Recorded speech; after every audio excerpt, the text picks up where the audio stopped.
Hello everyone, hopefully you can hear me okay, and if you can't, you can shout out and message me and let me know how I'm doing. I have in the past done what I think is an amazing intro to a webinar, only to find out no one heard it because I was muted the whole time, so embarrassing enough. So it's great to see so many of you joining us for this great webinar. Your Space or Mine are a series of webinars created mostly to talk about eventing and marketing and things like that, to try and speak to great people about what they're doing and try and inspire other people. So we're trying really hard to get great guests to come on and speak to you all and then share their experiences, and we've got some really great guests on here today. Everybody has opinions, and so there's a bit of ground rules. They are the opinions of everybody who is on here. They'll give them freely. I know I'll give my opinions on stuff. And if you don't think they're right, challenge them. We love a conversation. We love to create debate, and maybe you'll change our opinions. So that brings me on to asking questions. If you want to ask a question, ask it in the question box. But here's the real challenge. Here's the kicker. If you'd like to ask the question live and you have a microphone and a camera, then say on your question, happy to ask live. I'll bring you in, meet the team, and we'll get the conversation going. And then maybe you can exchange ideas as well as just asking questions, which we'll absolutely love. It's very brave. We've never done that before, so it'll be new for us. But we just want to share what is possible. We've gone from into lockdown. We all had that oh crap moment. I know I certainly did. I work for Cooper Parry as their events lead. I also support Brand Up, which is a set of conferences, the only real branding conferences outside of London. And lockdown happened. It was, oh crap, what do I do now? How do I get around all of this? And the people that we're bringing on today, who will introduce themselves, they had a like oh crap moment too. So we kind of want to share that, share what they went through, have a look at where we are now, what we've done to that really great anecdotal evidence of, we did it, and then where are we going next? What will the landscape look like from now on? No one really knows, but we all have an idea. We all have plans of what we're going to do. But why is the event space so important? Well, I've got some stats here, which is really, really great. So, for example, it's the BVEP, which is the Business Visits and Events Partnerships. They created a report in March about eventing and about the cost. Now, they said that at that moment in March, 530,000 people relied on eventing in the UK and for work and employment and their businesses and so on. And it was £39.1 billion worth of revenue. And that's amazing. But why we should all stand up and really get events going is that, interestingly, 19.9 billion is from conferencing and meetings, and 11 billion is exhibition and trade fairs. So that's a cool 30 of the 39 billion that rely on us getting business people talking together. So if they're all talking together, they're creating business. So if that's just revenue business from eventing alone, imagine what business they're doing and they're missing out on. So I think it's super important. So you guys you've heard enough from me right now. You have an idea of who I am. I do these webinars, I do physical events as well, but I digress. What I really want to do is introduce you to these guys. So without further ado, let's bring in Emma Paxton, John Hipkiss, and Paula Reed. They are going to take the limelight now. So here they are. Hey guys, how you all doing? Hopefully you can hear. Afternoon. Yeah.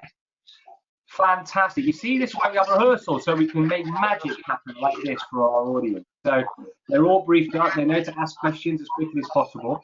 But what's really good is I've got Emma, and then John, and then Paula. Let's go in that order. Let's start off. So why don't you tell us who you are, what you do, and then tell me about your oh crap moment. We went into lockdown, what happened, and all your thoughts and how did you cope? So let's start with Emma. Hi everyone. My name's Emma Paxton, and up until the lockdown started, I could be found drawing live at events. I'm a live illustrator or a graphic recorder, and I take a really big piece of paper along to events and I draw what I hear people say in real time as they're saying it. And of course, with the lockdown, I watched my calendar gradually emptying one by one by one, and I'm sure that John and Paula were the same. And it was a little bit disheartening, to say the least. It was, you know, it's a lot of money down the pan overnight, really. But you know, I'm not one to let that get to me. I took my graphic recording online, and alongside the graphic recording, I also do digital illustration. So I draw all sorts of things: vision pictures, story pictures, sketch notes, all sorts of things. So I was in a good place to take the graphic recording online, and that's what I did. And that's how I've kind of been getting through the last couple of months, really. And it's great. It's worked really well. Really cool. Excellent. John, there, can't get it, my left and right. Oh, John, don't you worry, John. For some reason you're muted. There you go, you're in. Sorry, John. I've got my voice back. Okay. Hi. Hello. Hello. I'm John, or Laughing John, a professional idiot with about 10 years experience of doing laughter, yoga, fun interactive stuff with companies, conferences to try and jazz them up, relieve stress. Love what I do. It's very rewarding. You can get people laughing who aren't always laughing very much, who are stressed, who are over seriousness with work, busy. You know, can't think of a better way to get everybody together and just not be serious and laugh, you know, because it's a serious world, even more serious now. So I prepared a slide which sums up what I do really well, and it's this.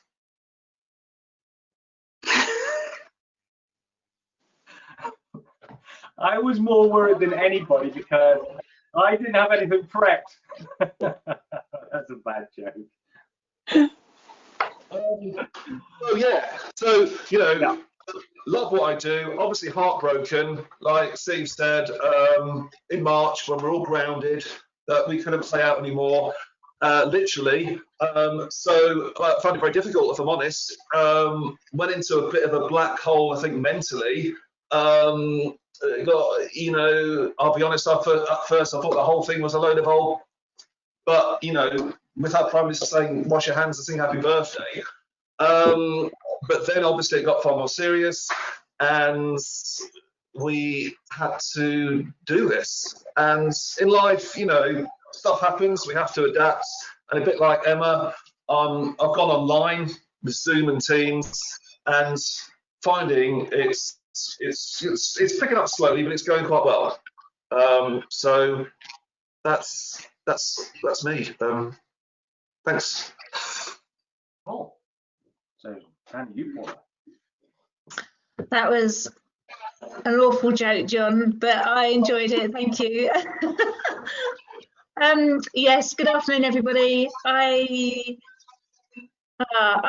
think I experienced this situation in 3 different ways. One was personal, just personal life and where to live and looking after my mum. The other one was as an adventurer, which all had to go on hold. And the other one as a business person, which all dropped off a cliff. So my background is adventuring. I do call myself an adventurer if somebody asks at a party, which is great. I've skied to the South Pole, sailed around the world, paddled the Mekong, cycled across 12 countries, and all sorts of stuff like that. And then 2 years ago, I did a master's degree in positive psychology, and I've mashed together the concepts of adventuring and positive psychology to launch Adventure Psychology, which is how do we enduringly perform over a long period of time whilst also coping with change, challenge and uncertainty, which of course we're all experiencing right now. So I haven't been perfect in my reactions by any means. I'm human, and I've experienced surviving and coping and thriving variously over the last 10 weeks. But it's been interesting, it's been challenging, and work-wise, I had a load of bookings lined up for the end of the financial year, which was coming, and it was looking good, and I thought I might hit my target, and then it all just got cancelled within a week. But I've reinvented myself and what I do. And as from the 18th of March, I've been delivering virtually. Well, that's fantastic. I mean, it's a similar story across the board. I don't think there's I can't think of many people who can't deliver virtually. So if there's anybody watching who's got a story they want to share with us that can't. But either way, we're in there now, aren't we? We're in that lockdown. We've got to suffer this. We have got one question in already, and they haven't asked to come on themselves. But they did say, did any of you consider just quitting? What kept you going? You want to take that first? Bills to pay. We're all self-employed now. As self-employed people, you've got to live, haven't you? And so you've got to crack on. I think as a self-employed person, you get used to the ups and downs in life. And when I first started, I felt, the huge roller coasters that you go through after having a salary paid into your account every month, regardless. All of a sudden, you're responsible for bringing the money in, and the roller coasters were huge. 1 minute I'd be right up there, and then with one email I'd be right down there. So you kind of kind of used to surfing that wave, and this was a huge wave. But you've got to get on with it. There's no choice, really. Well, there wasn't for me. No, I guess that was that same for everybody. Yeah. I mean, the word quit is quite an emotional word to use, and I would say I'm not a quitter, having skied to the South Pole for 46 days with 2 injured legs, so I'm not a quitter person. But aside from that, there's a certain pride and motivation and job satisfaction from pivoting and reinventing and kind of translating what you do into the new world and all that. So I actually sort of quite enjoy the challenge and the innovation required when you get these circumstances, as well as the need to carry on earning. There's a certain pride and like, I really ought to crack on and make this work as well going on. Yeah, that's quite hard, isn't it? Because like you said, I mean, everyone's gone through huge emotion with what we've gone through, and we've all had those weeks when we've been walking through treacle. I had one last week, and I just felt like I was stuck in treacle, and I couldn't do anything. I'd just sit and look at my computer for a few hours and think I haven't done anything. And we've all been through that. And just realizing that that's what's happening to you, and that it will pass, I guess. Paula, you'll be able to explain that better than me. Well, when you have that, Ellen, that treacle moment, you have that low moment. What is it that you do to make sure you get out of that? Because I'm sure we've all got it, but how do we cope? Something different. Just get out in the fresh air, go for a bike ride, change the scenery. You change where you are and you change your mindset, don't you? So just do something else and come back to it. Accept that this isn't going to work right now and come back to it. Yeah, I mean, in a way, I saw it as a really good but challenging thing where you're sort of forced in a corner to come up with some new ideas to do what you do. So it's almost like a forced sort of creative thing in a way. But we all have to adapt. It's just life at the end of the day. It's just we can't control that coming at us, can we? Whatever's going on, and we've just got to adapt continually, I think. So after the shock of it, I think it's just realizing that there are a lot of benefits, there are a lot of pluses to it as well. Yeah, that's good. I mean, we are being forced to look at the way we do things and make these adaptations. I mean, Event MD, who are constantly sending out all these stats at the moment, they sent out a stat recently that even up until 2 weeks ago, 60% of event professionals had still not delivered an online program. Now that's crazy. 60% of people like me, so people who are trying to put you guys in front of the camera, have still not done that. We're not adapting.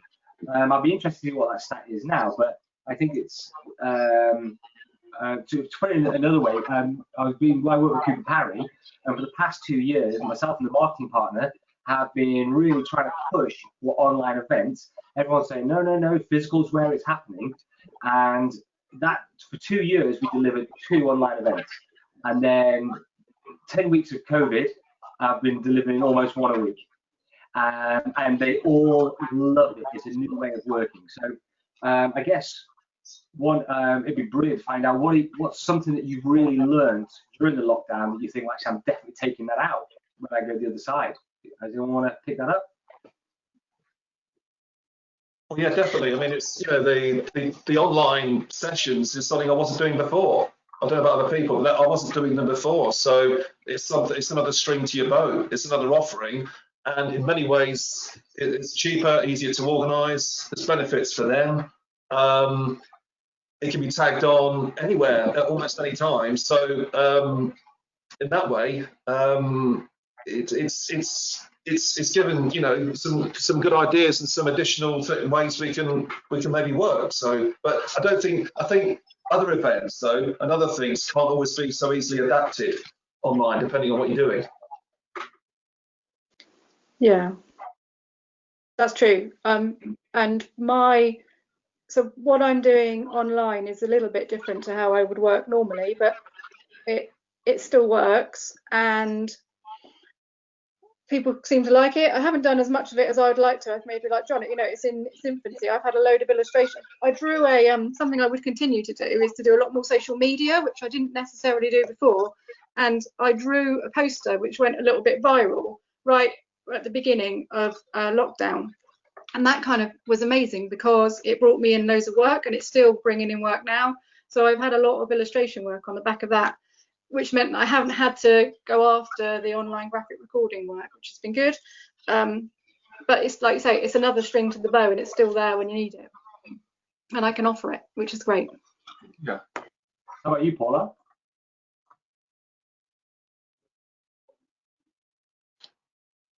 Have you, we've not muted you. You don't look like you're muted.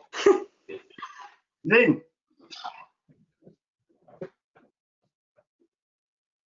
Oh, no, you are definitely, no, oh, yes, sorry. There we go. You have muted me.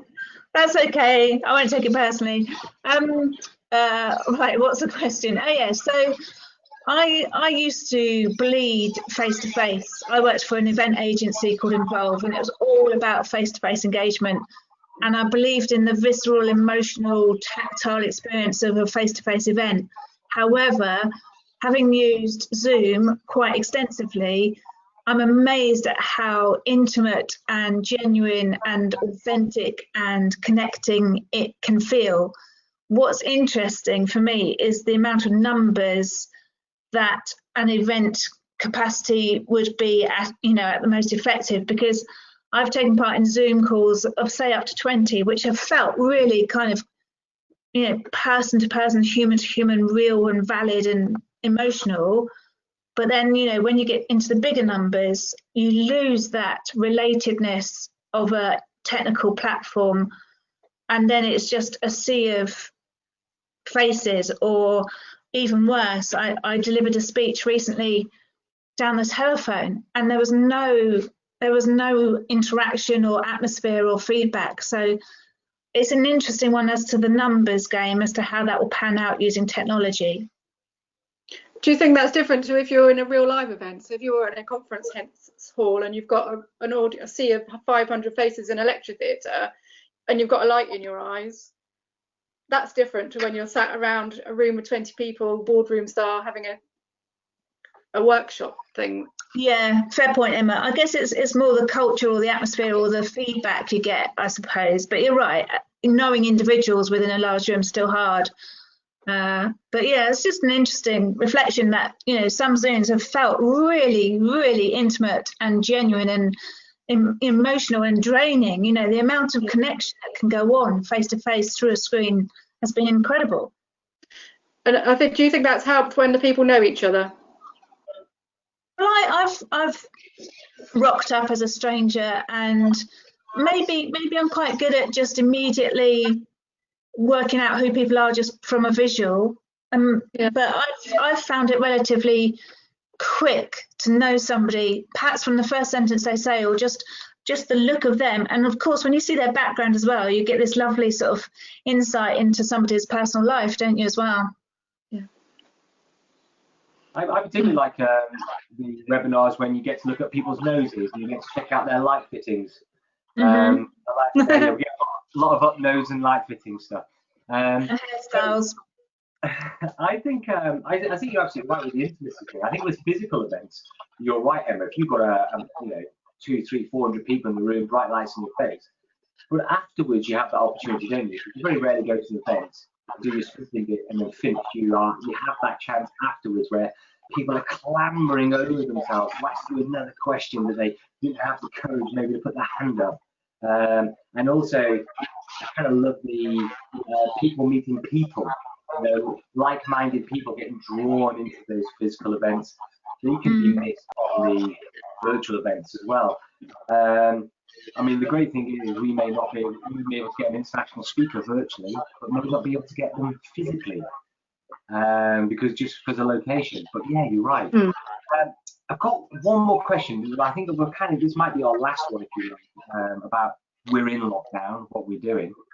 But, for help, who did you guys have to turn to? I mean, who was their shoulder to cry on? Was there a governing body? Where did you get your information to say this is a good idea? Who wants to get that?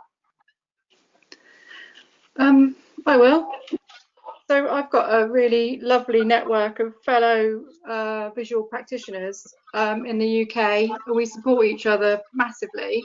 We're all self-employed and we cover gigs for each other, and we're there when people need us.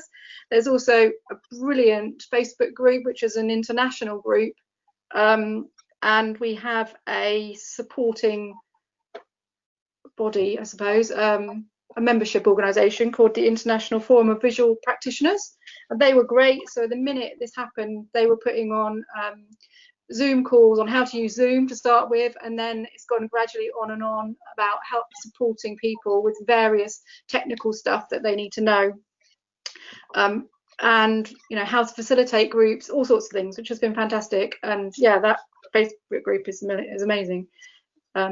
The support is just fantastic from people just giving up their time and helping each other. It's been really good to see. I think that's something that's happened across everyone, isn't it? In lockdown, we've seen so many people come out to help each other and look after each other, which has been one of the best things about it, really. Yeah, sounds awesome. About you, John, is there a laughter group? Is there a governing body for yogis?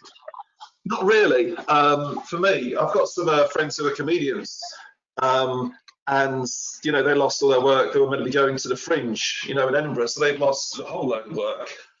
A friend in particular, and he'd started doing some, when all this happened, he just started doing a load of online shows on Instagram, and they were going really well. That sort of gave me the idea that I'll start doing some stuff on Instagram. So I did some live sessions on Instagram, went pretty well. It worked better than I thought it might. So that gave me an idea, yeah, let's just Zoom it. Let's do that, because I think there's also evidence that the physical contact, the psychological connection you get from seeing a face like now is the same benefit as actually in person psychologically. The release of, I think, serotonin or whatever, when you get that human connection, it's about the same. So yeah, that's what really sort of helped me go forward with it. Yeah. Well, before I move on to Paul and ask Paul the same question, I've got, it seems like a good opportunity to ask John. With yours is, like for example, I took a lot of convincing to book you for our first event, and I know I've booked you since, and I know I'm going to book you again for November for the 19th, hopefully you're around for that. Because I didn't get it. I didn't feel it. I didn't get it. So there's a lot of people out there like that. So you've got to convince them that actually laughter therapy is a great way of introducing an event, relaxing people, getting people engaging with other people. But then how did you overcome that for online? Because I've already got people, not half the people who probably aren't engaged, but then how do you say this can work online? Simple message, just for people, with all this going on, there's a lot of overthinking for people not to think and just try something that might make them feel better and different. And I think people are also more protected by a screen. So say if someone's a bit more shy or skeptical, they can hide, Whereas in person, they're right there. So shy people can hide. Or, you know, they can just watch. You know, I've done some sessions where maybe a couple have just watched and enjoyed watching the madness of it and got a smile or a laugh from that. So different levels, I think. Yeah, absolutely. Oh, okay, no, that's great. I guess one thing I have seen from you as well, John, is your perseverance. You know, how you just don't let it up every day, knocking on the same doors, making sure that it can work. So, Paula, before you forget what the question was, we were talking about who did you have to turn to? I mean, is there a governing body for international adventurers and speakers?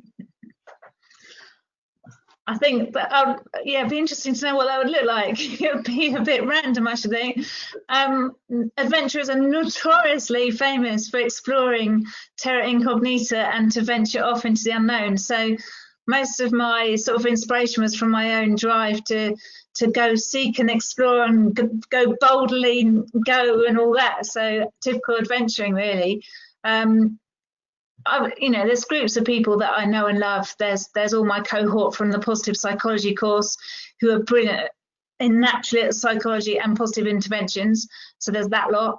I also know a lot of a network of chief executives through Vistage organisation. So there's definitely people who are amazing who I've shared sort of best practices with, but initially it was just like, let's grab this thing. We know the principles of putting on a good event, and you know, it's interaction, engagement, have an agenda, have objectives, make it a participatory, enjoyable, memorable experience. So using those fundamental principles of making an enjoyable event, then it was just a question of researching the tech. And I've been absolutely happy using Zoom, and I think they do a lot of support videos and, you know, support documents, so you teach yourself really, and also Mentimeter, which does online polling and word clouds and stuff like that. So I just explored the tech online and went for it. So that's really cool. Did you say that was a mentor meeting? Mentimeter, MENTI meter, menti.com. You can create your own, you know, polls and bar charts and graphs and sliding scales and also word clouds. It's cool, and it's free up to a point. So I recommend that for event organisers. There you go. So and then of course, that's a tip right there. My other tip was I did use Emma, so I should really mention also. You know, if it's about making an online event interesting and engaging and memorable and thought-provoking, stimulating and all that, then I also, can't remember the timing, but, you know, serendipity and all that, got Emma involved to live draw and graphically capture, graphically record the meetings that I was holding. So that was another tool, if you like, to make it much more interesting and valuable. We gave the output was a sort of an A4 poster, which then was shared with all the delegates who went to it. So they all had a lovely visual summary. I say lovely, a lovely visual summary of what Paula had said that they all could put on their walls. So they remembered Paula, they remembered the workshop that they'd been involved in, and yeah, they had a nice takeaway. Yeah, I totally get that. I absolutely do. I mean, if I would never put on an event a physical event, if you like, that wasn't visually stunning and also had great food. I always think great food is awesome. An opportunity where great people need to get together and chat and get drawn to each other. And then I put an element of fun and entertainment in it. Because if you can do those things, and obviously have speakers who tell great stories, because then you can raise the oxytocin levels in people in their brain. It draws those people towards you, draws you together. So listening to you speak now about moving online, you're doing just the same. You're telling a story, you're giving them something visually stimulating, you are being entertaining, and you're completely engaging. And if you can tell a story with that as well, then people are going to buy into that, you, and whatever it is that you're talking about. So I guess they are very similar in that way. You're missing the food, Steve. You're missing the food bit on that one. Oh, well, I was a local event organiser to here, doc something events. not Dockyard. Anyway, Dockyard, no. Anyway, so they do virtual wine tasting and cheese tasting. So they send a parcel to everyone's house. They get their little parcel, and then they lead them through it from wherever they are. So there you go. You've got your great food and your great wine. Yeah, I've seen that recently. Beer 52, they do an online beer delivery service every month. They held a virtual beer festival. So you ordered your crate, it arrived, and then they had experts from all around the country talking about the beers, and they were doing that crazy swilling stuff. A couple of my pals went on that, and they said after about 5 or 6 bottles, there was no more of that. It got a little bit crazy. But also, I don't know if I've just thought of this. If anybody's watching, if anybody is watching, people are, I can see you. Please get your questions in and let us know if you want to ask live and get involved in this and challenge some of this. But maybe I've just thought of this. Why didn't we get everybody to let us know where they were and get food delivered to their houses? That's what we could have done, couldn't we? We could have done that through one of those delivery services and then got them some revenue. That would have been awesome.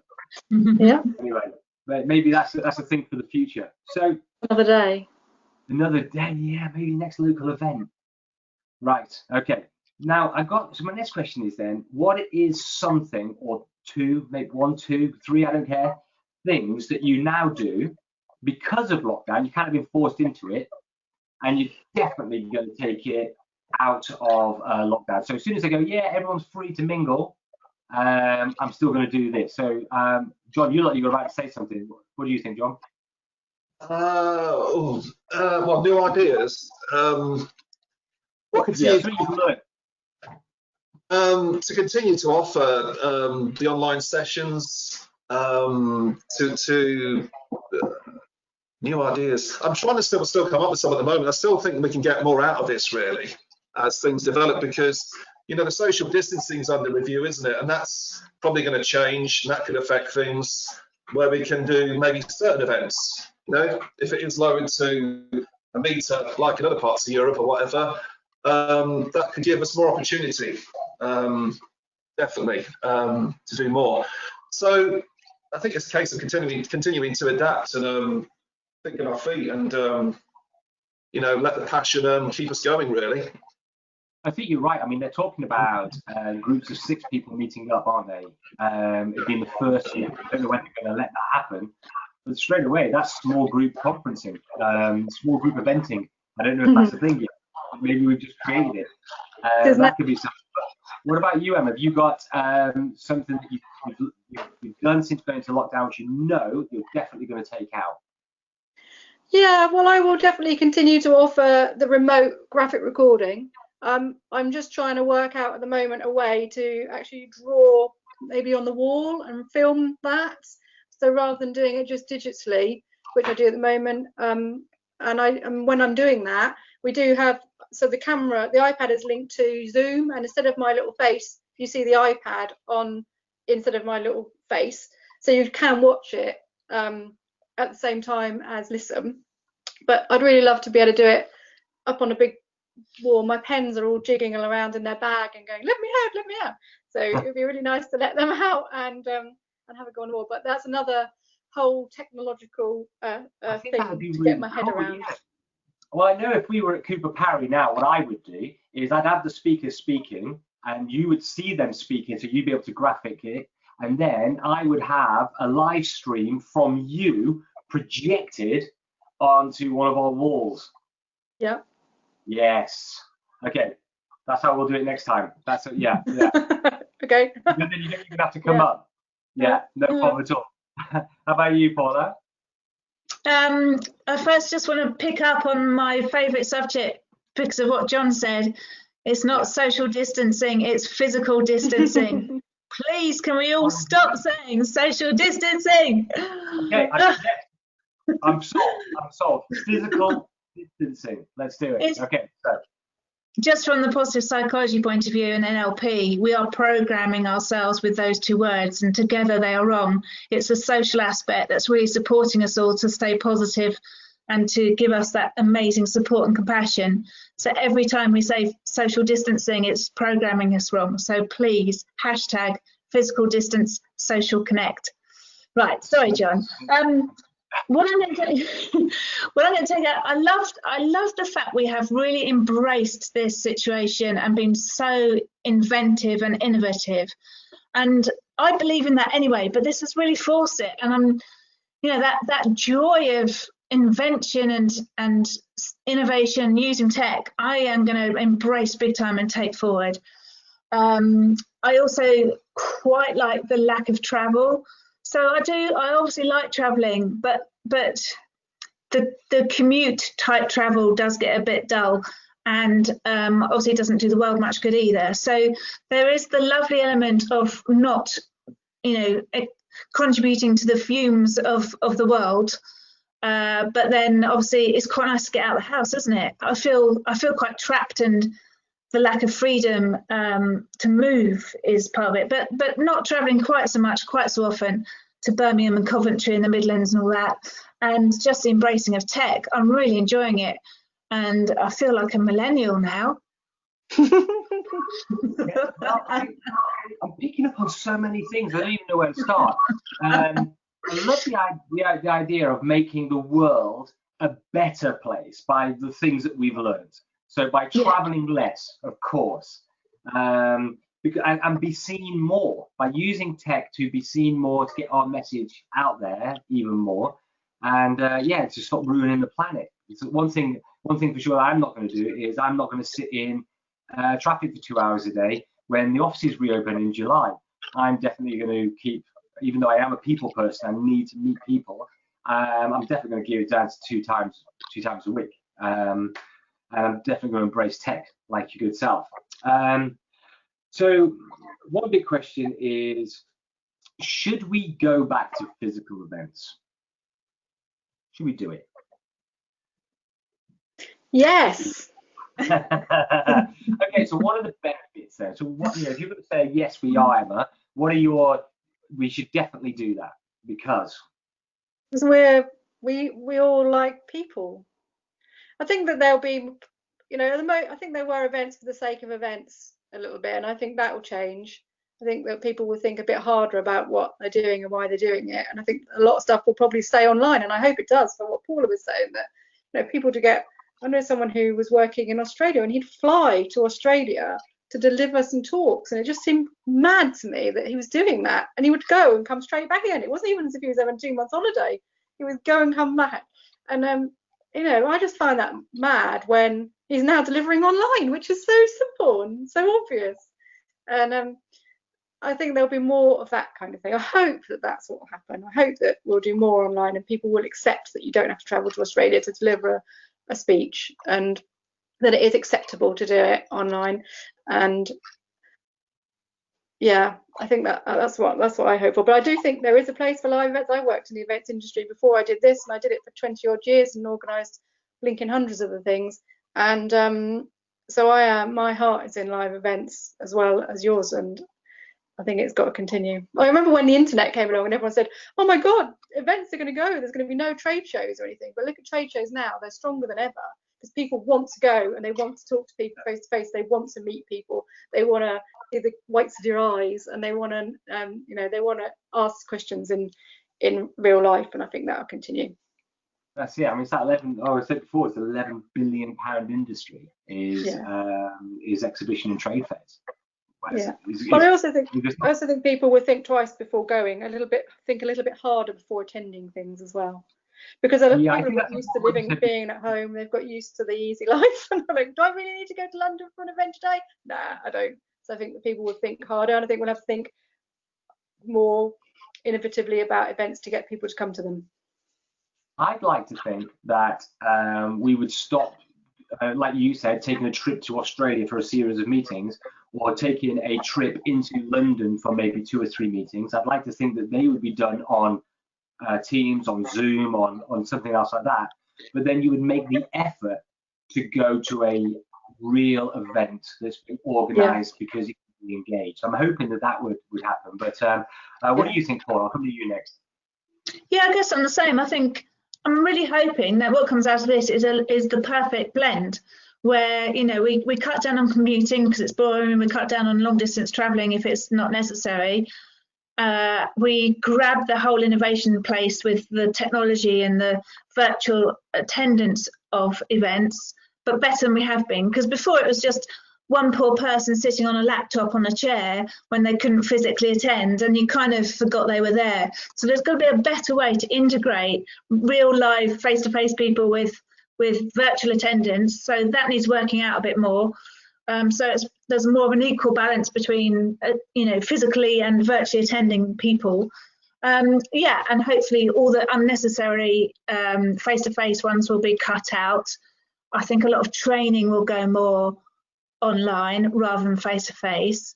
Certainly, soft skills training might still have a place for face-to-face and so on. So I'm hoping that, I don't know, compared with pre-C, let's say 2/3 of what could have been a face-to-face situation will become virtual or technical. I mean, certainly board meetings and stuff are okay, technically, but some of the ones which involve more emotion, soft skills training, values programs, stuff where you need the music and goose pimples and hugs, I'm hoping will carry on. Oh, I'm so hoping hugs come back. I'm a massive hug dealer. Yeah. Them to come back. But so many people missing hugs at the moment. It's sad. My hug dealer sweatshirt is coming out as soon as we're out of lockdown. But I think you're right. I mean, during this period, I had to do a motorway awareness course to learn how to use the M1 properly. And you didn't get caught for speeding? I swear it changed before I got to it, or after I went to it. I don't know. But I took my punishment, and but that was done online, and there was little breakout sessions within that. And I think you're right. I think there are opportunities for us to go. This event is we're going to have maybe 10 people in the room attending it. Maybe there'll be 10 people not attending it. And then when you have breakouts to go into other rooms, I know that in our offices, you then go into that room with the 3 people who are in the room with 3 people on the screen. You don't forget about them, and they're all having that conversation. Maybe the future of iPads on mobile sticks. They're going to have to start coming soon. On wheels that follow you around. And you could put outfits on them, little clothes like those tab clothes that you can cut out and put a jumper on that person. Yes, their face on the knee. You're right. Okay, so come on then, John. What do you think? Physical events? Yeah, I think there could be an overwhelming response, actually, with all the frustration of everybody being cooked up and stuck apart from each other. So hopefully there could be this kind of one extreme or the other, where some are very almost want to do so much to re-bond everybody that hasn't seen each other, been working together, etc. But there will be, I think, more. It depends on the organisation. I think some will be more cautious, won't they? And they'll be doing it very paranoid, absolutely everything online. So I think it's about getting the balance right. And but as time goes on, and the herd immunity, if that comes, as a message from the government or whatever, then it might go to the extreme when there's a big push to do events to, get rid of the virus that way. I don't know. It has been good to see some really innovative online events as well, hasn't it? I saw a website for I think it's Fern Cotton's festival that's coming up, Festival of Wellbeing, and it's lovely, and it's got a lovely website that leads you into it. You click on where you want to go around the arena, it takes you through, it tells you all the things that are happening, and that's made people think differently as well about how we share information and how we encourage people to get involved. So I think that's really nice too. Yeah. And I think the world of gaming has got a lot to lend the events industry, and we need to learn from the gaming industry to create those virtual spaces and make them kind of sexy. Yeah, good idea. Yeah, I'd agree with that. And I like the idea of we have to decide whether or not we should do it, because I know that a lot of my just recent Zoom meetings. Oh, I'm sorry, I've lost John. Have you got rid of him? What have you done with him? He's had enough. He said he's had enough. Sorry. Hilarious. I know that a lot of my Zoom meetings recently, or my Teams meetings, should have been an email. So we're having a meeting because we can, when really you could have just bullet pointed that stuff to me in an email. So just because you can, should you? Yeah, I but know at the that, moment, where you're, sorry to interrupt, but where you're not seeing each other in real life, it's that extra added opportunity to actually get a bit of physical contact with another human being, and not physical contact, but, you know, emotional contact with a human being, which we need. no, I do get that. I do get that, but then I'd like to get my Zoom calls down from maybe 5 or 6 a day to maybe 2 or 3. I can handle that much contact, maybe. Just we have to strike the balance. Yeah. I mean, whenever I'm Zoom planning an overload. event, as you guys from the events industry, I'm sure that you used to ask this question. The first question is, why are we doing this event? Because you need to establish whether or not it needs to actually happen. So Yeah. my second question is always going to be, does this event need to be physical or does it need to be digital? And then once that's going to be the future, I think, for all of us. So how do you decide? You know, especially like offering to grow. There's amazing magic and value out of the non-scheduled part of the agenda. So the dinners and the parties and the drinking and the water cooler chats and the coffees and the accidents and the, you know, there's so much magic and bonding and team experience and memory created outside of the agenda. So you should take that approach, you're right, to put on an effective event. Why are we doing it? What are the objectives? And be hard about that. But how do you make up for that magic that you'll miss from all the interactions and physical spaces that are created in a real live event? That's the trouble. Somehow you'd have to force, I think you'd have to force a bit of team building or bonding somehow and create some online game or competition or quiz or quest to make up for that lack of physical bumping into each other, as it were. Yeah. So, John, that's where you would come into our events. I think they can have fun with it as well. You know, if you get everybody to wear a silly mask or something, and, you know, have fun with it, it doesn't all need to be so serious, you know, and just get everybody familiar again with looking at each other and human again and connected, because it's very bad for people's mental health and it to be so isolated. So I think, I think there's lots of ways we can you know, take the seriousness out of it whilst still being sensible with it. Yeah, I agree with that. That's for chat. That's what you need. So a different hat for a different chat. Maybe even little things like that, you know. I just lost my train of thought. I had a good question. I was going to put to you guys about just that. Okay, so we're coming up to finish up now, and no one, guys, if you have a question, I'm not forcing you to have to come in. If you just want me to ask the question for you, just stick it on the question board and I'll ask it on your behalf. But if you do want to come in and join the party, then let's do that. So look at here. So what would your top piece of advice be for anyone thinking of giving up on the industry? If there's anybody thinking that. Because what I've seen here from this call is from Emma around to John, great support networks, a need to have to do it and get on. So that's one side. All the way around to Paula, who's probably one of the most driven people I've ever met, and is now going, well, never good. It's not even a thought. But I do meet people who are maybe new to eventing or maybe not doing as well. You know, what should they do? What should be their next thing? So I think. Go on, John. Well, just first thing that comes to my mind is just to talk to their contacts and their fellow colleagues or professionals, just to bounce around ideas, do video calls with them, and, you know, just lots of brainstorming of how they can adapt what they're doing. The trouble is, though, I think that the reality is some things will be easier to adapt online than others. You know, things that involve stuff and materials, like I'm, you know, team building. So fortunately, I use the odd prop, but I don't use a load of materials. I use some music. But some people who do team building, I've got a friend who does drumming and stuff like that. So that's a bigger challenge. Or I've got a friend who does this cake making thing, and so stuff like that. It's possible. Make their own drum. Everyone's got to make their own drum, haven't they? Yeah, well, stuff like that, where you make it into a different offering, but then it's motivating everybody else to do it.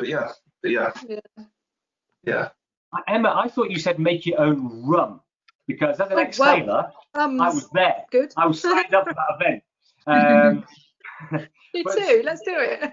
Yeah, absolutely. So what about you guys? Do you, I think that's a great idea, John, to go and talk to the people that you work with already. They're in the same boat as you. They're likely to be very understanding, and they're probably going to get it.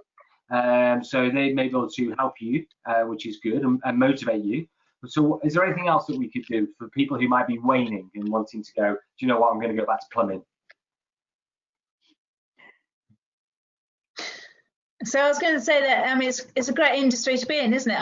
I've thoroughly enjoyed being in the event industry. It's live, dynamic, human, creative, thought-provoking, stimulating. Of all the industries and all the jobs to have, if it speaks to you, then you're probably in the industry because you like the people and the connecting and that lovely combination of creativity and content, which makes us all really sort of reflect, and it's such a dynamic environment. So I guess the main thing is just to look inside yourself as to why you're thinking of giving up, because if it's your passion and your purpose, then there are so many ways to crack this, including John's great idea of just getting together with some people and brainstorm with rum or drums or whatever's required. Because we can adapt, and if the passion's there, if the drive is there, if the purpose is there, then boy, we can make this thing happen, and it is a great industry to be in. Another thought, though, is with the adventure psychology, I'll talk about 3 modes that we can be in on any day, and there's survival mode, coping, and thriving. And when you're in survival mode, when conditions are particularly tough or you're feeling particularly shit, then you might not have the energy to pick yourself up and think of new ways of recreating your future, because it does require an amount of energy and motivation and have that brainstorm. So I think if some people are literally in survival mode at the moment and they're putting one foot in front of the other, then my only cautionary note would be, take care of yourself and take it easy. Don't push yourself too hard, too fast, too soon when you've got so much else going on.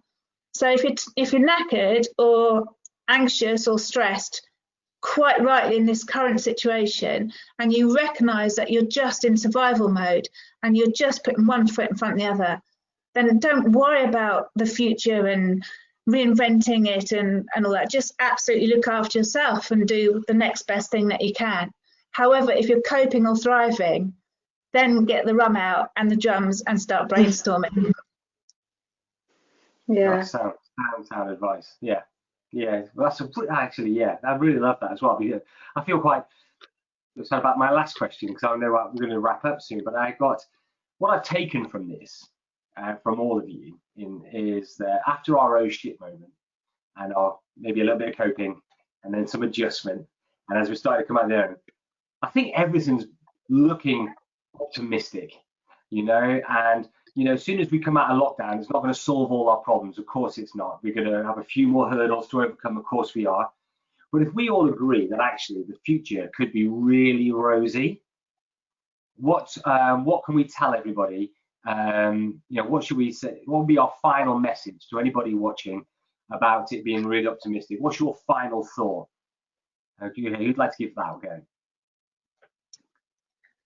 I'm happy to go. I think that there has been a lot of good and a lot of beneficial situations and opportunity in this very difficult time. And 2 of the biggies are people slowing down and people genuinely connecting and supporting each other. And if we can take those 2 things into the future events, then the events should be deeper and more personal and more impactful than they ever were before. Yeah, I love it. Absolutely love it. Yeah. Guys? Yeah. Ditto. I don't think I can top that. Beautifully said, Paula. Yeah, we're going to struggle to emulate that. But John, have you got anything there to add? I think to go back to the core, just to think of how you first started. What you must have had challenges in the early days. In the early days, what I did was years ago, nobody had ever heard of like laughter therapy, laughter yoga, and it was well weird. You know, it still is. It still is. Still is. 10 years ago, you know, people were like, "Oh, what's that?" So it's much more challenging then than it probably is now. So as it's a little bit known, but the thing is, it's just different. It's just a different circumstances. It's just a different world, and it's an unfortunate world for us. But life changes. That's guaranteed, and everything is temporary. And it'll be something else next year, the year after, that we're, you know, talking about. So think of it just like that. It's just a temporary thing we've got to deal with. In a few months' time, we'll probably just have to change the damn thing again. So. And we could be beauty therapists or hairdressers who are having a much worse time of it. Oh God, yeah. At least we're still going. Yeah, absolutely. And you know, I do always love this. There's always more people worse off than us, but we still have to sail the ship that we're in. So you know, we do. But so guys, we've got no more questions coming in, and I think I think anybody in the events industry who watches this back and takes these snippets out is going to feel quite optimistic about what is possible. They're definitely going to relate to everything that you went through, and I think it's going to be really useful. So first of all, thank you everybody for coming on and helping everybody out in the events world. Yeah, I will see you guys in a bit. I'm just going to close you all off for a second and then say goodbye to everybody. Thank you. Thank you. Thank you. See you next time. Bye, everybody. Thank you. Okay, so that was awesome.